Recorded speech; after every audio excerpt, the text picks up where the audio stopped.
Tuhan. Semua karena kasih sayang Tuhan.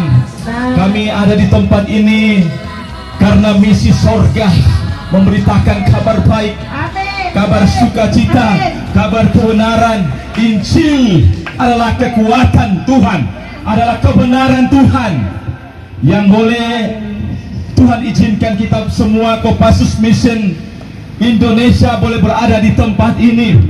Kami semua dari latar belakang gereja yang berbeda-beda, dari denominasi gereja, kami dipersatukan di tempat ini dalam satu persekutuan misi Injil kebenaran Kristus Kopassus Mission. Semua karena anugerah Tuhan, semua karena cinta kasih Tuhan di dalam kehidupan kita sebagai orang-orang percaya.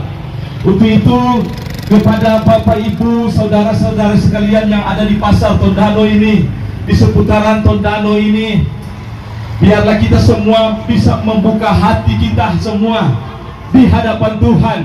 Kita yakin dan percaya, ketika kita sungguh-sungguh percaya, membuka hati, pikiran kita di dalam Tuhan, kita percaya Roh Kudus akan ambil setiap kehidupan kita.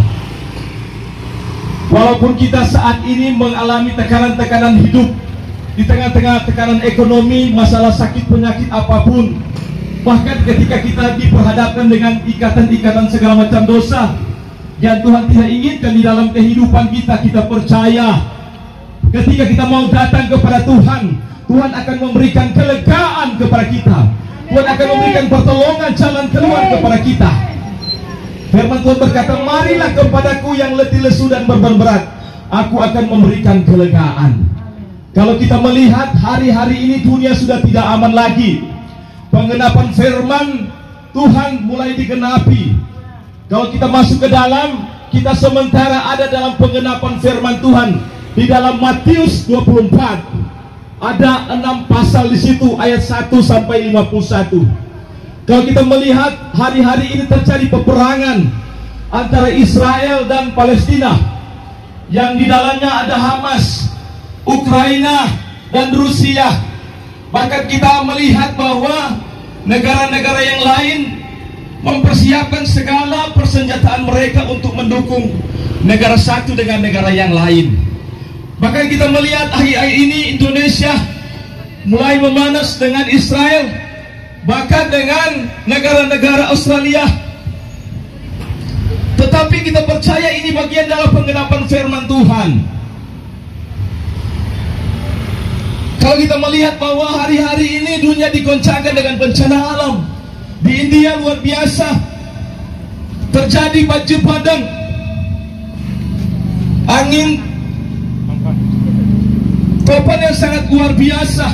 Bahkan di Manado pada kemarin terjadi gempa bumi yang mungkin baru skala kecil, tetapi kita percaya ke depan akan Tuhan izinkan lebih dahsyat lagi. Pemurnian demi pemurnian Tuhan izinkan di tengah-tengah kehidupan kita sebagai orang percaya. Kalau kita melihat bahwa pengenapan firman Tuhan di dalam Matius 24, bahwa dunia sudah tidak aman lagi, dipenuhi dengan segala macam kejahatan-kejahatan. Seperti hanya pada zaman Nuh, begitu juga terjadi pada zaman kedatangan Yesus Kristus pada kali yang kedua. Artinya di zaman Nuh terjadi kekerasan, persinahan, perselingkuhan, dan saat ini pun terjadi begitu. Perselingkuhan, persinahan terjadi bahkan di tengah-tengah orang percaya. Tetapi semua pengenapan firman Tuhan, kita melihat hari-hari ini kita mengalami tekanan-tekanan ekonomi. Di tengah-tengah keluarga kita sakit penyakit, bahkan berbagai macam masalah-masalah keluarga yang kita hadapi. Bahkan kita percaya, kita melihat bahwa dunia mungkin bergoncang saat ini, terjadi dengan pengenapan firman Tuhan. Tetapi kita tidak fokus di situ. Kita sebagai orang percaya, kita fokus dengan pribadi kita. Apakah kita sudah menjadi pribadi yang sungguh-sungguh berkenan di hadapan Tuhan, melakukan semua kehendak Tuhan di dalam kehidupan kita, hidup benar, hidup di dalam pertobatan, hidup di dalam kudus di hadapan Tuhan. Nah, firman Tuhan pada saat ini yang saya ambil di dalam Roma 8 ayat 14. Semua orang yang dipimpin oleh Roh Tuhan adalah anak Tuhan. Semua orang yang dipimpin oleh Roh Tuhan adalah anak Tuhan. Jadi Alkitab menjelaskan saat ini, menekankan bahwa setiap orang yang dipimpin oleh Roh Tuhan adalah anak Tuhan. Artinya ketika kita dipimpin oleh Roh Tuhan, berarti kita bukan anak Tuhan. Kita adalah anak-anak dunia ini. Ketika kita dipimpin oleh Roh Tuhan, berarti kita melakukan semua kehendak Tuhan, melakukan semua yang terbaik di hadapan Tuhan, menjadi pelaku-pelaku firman, hidup di dalam pertobatan, hidup di dalam kekudusan, hidup di dalam perbuatan-perbuatan yang benar di hadapan Tuhan. Artinya melakukan buah-buah roh di dalam kehidupan kita. Sebaliknya ketika kita tidak disebut sebagai anak-anak Tuhan, berarti kita hidup di dalam kedagingan. Di dalam Galatia 5 ayat 22, hidup di dalam persinahan, hidup di dalam kemabukan, hidup di dalam pesta pora, hidup di dalam penyembahan berhala dan sebagainya. Dan kita percaya ketika kita disebut sebagai anak-anak Tuhan, kembali lagi kepada pribadi kita. Hanya kita yang bisa menilai, menentukan apakah kita anak-anak Tuhan, apakah kita disebut sebagai anak-anak Tuhan. Karena di dalam Galatia 4 ayat 7 berkata, ketika kita disebut sebagai anak, berarti kita pewaris kerajaan sorga. Amin. Kita pewaris kerajaan Tuhan, kerajaan sorga. Artinya Roh Tuhan ada di dalam kehidupan kita. Kita hidup di dalam pertobatan, kita hidup di dalam kekudusan, kita hidup di dalam kebenarannya Tuhan. Kita menjadi pelaku-pelaku firman. Walaupun bumi bergoncang, pengharapan firman terjadi, tetapi kita percaya ketika status kita benar di hadapan Tuhan, menjadi anak Tuhan, pewaris kerajaan sorga, kapanpun Tuhan panggil, kita mendapat jaminan keselamatan, kehidupan yang kekal di dalam kerajaan sorga. Amin. Nah, pada saat ini untuk menjadi anak-anak Tuhan, pewaris kerajaan sorga, apa yang kita harus lakukan? Pertama, artinya kita harus membangun hubungan dengan Tuhan. Kita harus membangun hubungan yang intim dengan Tuhan. Pujian penyembahan, setiap hari punya waktu yang khusus dengan Tuhan. Ambil pujian penyembahan, menyembah. Orang bilang masuk gereja sudah memuji di sana. Tidak seperti itu. Kita harus punya waktu yang khusus dengan Tuhan. Harus ambil bagian di dalam pribadi lepas pribadi dengan Tuhan. Menyembah Dia, memuji Dia dalam roh dan kebenaran. Karena di situ kita bisa merasakan bagaimana kasih setia Tuhan di dalam kehidupan kita. Ada kekuatan yang baru di dalam kehidupan kita. Ketika kita diperhadapkan dengan tantangan, ujian, masalah, maka kita kuat di dalam Tuhan. Karena kita memiliki hubungan yang intim dengan Tuhan. Ada Roh Kudus yang tiasa selalu memberikan kekuatan di dalam kehidupan kita. Amin. Apalagi saat ini pengenapan firman terjadi, dunia sudah tidak aman lagi. Kita butuh hubungan yang pribadi dengan Tuhan, agar senantiasa ketika kita diizinkan dengan ujian untuk menetapkan dosa di dalam kehidupan kita, kita bisa melewati bersama Tuhan. Amin. Yang kedua, untuk membuat kita semakin kuat di dalam Tuhan, menjadi status kita sebagai anak Tuhan, yaitu kita harus rajin baca firman Tuhan. Amin. Ada orang pandai enteng baca firman Tuhan, tetapi ini penting di dalam kehidupan kita sebagai anak-anak Tuhan. Firman ini adalah dasar dari segala sesuatu, menjadi pondasi di dalam kehidupan kita, menjadi batu karang di dalam kehidupan kita. Firman adalah kekuatan Tuhan. Amin. Amin. Ketika kita diperhadapkan dengan masalah, firman ini akan memberikan kekuatan di dalam kehidupan kita untuk melewati setiap tantangan, untuk melewati setiap pergumulan masalah di dalam kehidupan kita. Di dalam Matius 7 ayat 24 sampai 26 berkata, ketika kita mendengarkan akan kebenaran firman Tuhan dan kita mau melakukan firman ini, kita disebut sebagai orang yang bijaksana di dalam Tuhan. Artinya mendirikan kehidupan kita di atas fondasi kekuatan, yaitu Yesus Kristus. Ketika kita diperhadapkan dengan tantangan, masalah, ujian, kita kuat di dalam Tuhan. Tapi bukan cuma sekedar itu, kita harus jaga kehidupan kita di dalam Tuhan dengan perbuatan-perbuatan yang berkenan, dengan kehidupan yang sungguh-sungguh berkenan di hadapan Tuhan. Hidup di dalam pertobatan, hidup di dalam kekudusan Tuhan. Tetapi ketika kita mendengarkan firman Tuhan, tetapi kita tidak melakukan firman itu, maka kita disebut sebagai orang bodoh. Mendirikan kehidupan kita di atas pasir. Ketika diizinkan masalah apapun, tekanan di dalam kehidupan kita, kita tidak kuat menghadapi setiap masalah yang diizinkan kita di dalam kehidupan kita. Kita mudah khawatir, putus asa, bahkan kita mudah jatuh ke dalam dosa.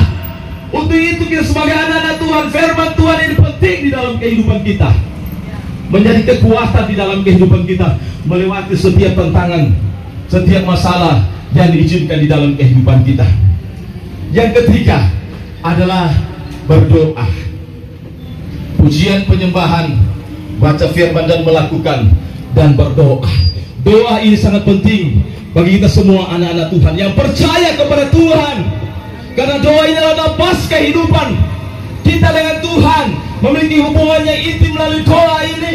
Doa orang benar di dalam Yakobus 5:16, besar kuasanya ketika kita sungguh-sungguh berserah kepada Tuhan.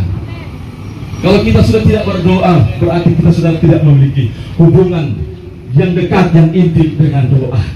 Untuk itu firman Tuhan pada saat ini berbicara mengenai status kita sebagai anak-anak Tuhan, pewaris kerajaan sorga. Ketika kita sungguh-sungguh di dalam Tuhan, kita tidak perlu takut dengan goncangan-goncangan yang ada.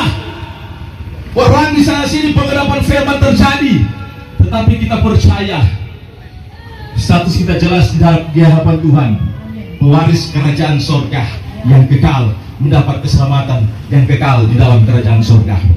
Roma 12 ayat 1 berkata bahwa persembahkanlah seluruh kehidupanmu, persembahkanlah tubuhmu sebagai persembahan yang kudus, yang hidup, yang berkenan di hadapan Tuhan. Itu adalah ibadahmu yang sejati. Artinya persembahkan kehidupan di dalam Tuhan sebagai anak-anak Tuhan. Persembahkan yang bergerak ini, yang hidup ini, yang kudus ini, yang berkenan di hadapan Tuhan. Bukan orang masuk ke gereja memberikan persembahan yang terbaik perpuluhan, tetapi masih hidup di dalam kedagingan, masih hidup di dalam kemabukan, pesta porak persinahan, penyembahan berhala. Tidak ada gunanya semuanya itu. Semuanya sia-sia di hadapan Tuhan. Tuhan bilang persembahkan orang kehidupan yang kudus, yang berkenan di hadapan Tuhan. Itu adalah ibadahmu yang sejati. Orang harus sungguh-sungguh mengasihi Tuhan dengan trompet kehidupan, hidup di dalam pertobatan. Pada ayat yang kedua di dalam Roma 12 ayat 1 berkata bahwa dia orang harus berubah lewat pembaharuan budimu. Orang bisa memilih mana yang baik, yang berkenan di hadapan Tuhan, yang sempurna. Artinya walaupun orang hidup di dunia ini, orang jangan serupa dengan dunia ini. Orang harus hidup kudus di hadapan Tuhan. Walaupun orang diperhadapkan di dalam kegelapan, orang bisa menerangi kegelapan itu. Orang bisa menjadi terang di dalam kegelapan itu. Ketika orang diperhadapkan dengan tukang mabuk bersama-sama dengan orang mabuk, orang jangan cari pemabuk, maka orang bisa menjadi terang di sana. Ketika orang diperhadapkan dengan tantangan di jalan, sebagai seorang bapak banyak tantangan, ujian 02, 03 dan seterusnya. Tetapi Tuhan bilang jangan orang masuk dalam rancangan iblis itu. Jangan orang tergoda dengan di situ. Tetapi orang bisa menjadi terang di situ. Tidak serupa dengan dunia ini, tetapi orang dibaharui dengan orang kehidupan yang berkenan di hadapan Tuhan. Amin. Firman Tuhan di dalam Matius 7 ayat 21 berkata, bukan yang berseru Tuhan, Tuhan akan masuk ke dalam kerajaan sorga, tetapi yang melakukan kehendak Bapakku di sorga. Artinya bukan jaminan orang mengenal nama Tuhan yang sesungguhnya, tetapi tidak menjadi pelaku-pelaku firman. Amin. Tidak menjadi jaminan ketika orang rajin ke gereja, orang punya titel STH, MTH, jago bahotbah, banyak kekayaan, tetapi tidak menjadi jaminan. Yang menjadi jaminan ketika orang menjadi pelaku-pelaku firman. Menjadi pelaku-pelaku firman di dalam kehidupan ini, menjalankan kehidupan surgawi Yesus Kristus dengan trompet kehidupan yang berkenan di hadapan Tuhan. Di dalam Yakobus 4 ayat 14 berkata bahwa trompet kehidupan ini seperti uap air, kelihatan sejenak kemudian lenyap. Artinya orang ini tidak bersifat kekal. Seperti Raja Salomo berkata bahwa semuanya sia-sia ketika orang tidak di hadapan Tuhan, ketika orang tidak hidup di dalam Tuhan, ketika orang tidak hidup di dalam pertobatan, di dalam kekudusan, di dalam kebenaran. Orang memiliki segalanya, tetapi tidak menyenangkan hati Tuhan, semuanya sia-sia. Hari ini orang sehat, besok sakit. Hari ini orang ada, besok Tuhan panggil. Tetapi ketika orang sungguh-sungguh di dalam Tuhan, orang percaya ada jaminan keselamatan, ada jaminan kehidupan yang kekal di dalam Kristus Yesus ketika orang tinggal di dalam Tuhan dan kebenarannya. Yohanes 4 ayat 23 sampai 24 berkata bahwa marilah orang menjadi penyembah-penyembah yang benar, yang menyembah di dalam roh dan kebenaran, menjadi anak-anak Tuhan yang statusnya adalah menjadi kerajaan, warga kerajaan sorga. Orang harus menyenangkan kehidupan. Orang kehidupan ini untuk kemuliaan akan nama Tuhan. Amin. Amin. Efesus 5 ayat 16 berkata, pergunakanlah waktu yang ada karena hari-hari ini jahat. Hari-hari ini jahat, berbicara dunia sudah tidak aman lagi. Pengenapan firman Tuhan sementara terjadi. Orang sementara berada di dalam Matius 24. Tetapi Tuhan bilang pergunakanlah waktu yang ada. Waktu bukan berbicara detik menit, hari demi hari, tahun demi tahun, tetapi berbicara kesempatan. Waktu berbicara kesempatan. Ketika Tuhan masih memberikan kesempatan kepada kita untuk bernapas, masih diberikan kekuatan, kesehatan, biarlah kita hidup di dalam Tuhan. Amin. Biarlah kita hidup di dalam pertobatan, hidup di dalam kekudusan, hidup di dalam perbuatannya Tuhan yang berkenan di hadapan Tuhan, menjadi pelaku-pelaku firman, agar senantiasa kita percaya ada jaminan keselamatan di dalam kehidupan kita sebagai anak-anak Tuhan, pewaris kerajaan surga. Tuhan Yesus memberkati. Shalom.